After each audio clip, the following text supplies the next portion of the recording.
John Calvin, in Psalm 16, verses 10 and 11. For thou wilt not leave my soul in hell, neither wilt thou suffer thine Holy One to see corruption. Thou wilt show me the path of life. In thy presence is fulness of joy. At thy right hand there are pleasures for evermore. You will not leave my soul in the grave. The psalmist declares that, as he is not afraid of death, there is nothing wanting which is requisite to the completion of his joy. Whence it follows that no one can truly trust God, but he who takes hold of the salvation which God has promised to him as to despise death.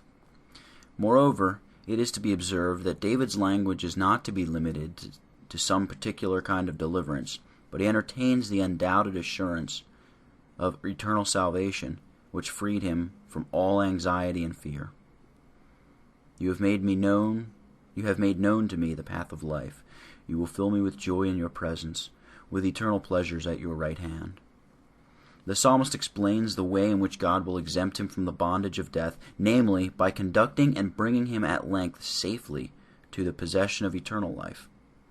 This passage touches upon the difference which there is between true believers and aliens, or reprobates, with respect to their everlasting state. It is a mere cavil to say that when David here speaks of the path of life being shown to him, it means the prolongation of his natural life. It is to form a very low estimate indeed of the grace of God to speak of him as a guide to his people in the path of life only for a very few years in this world. In this case, they would differ nothing from the reprobate, who enjoy the light of the sun in common with them.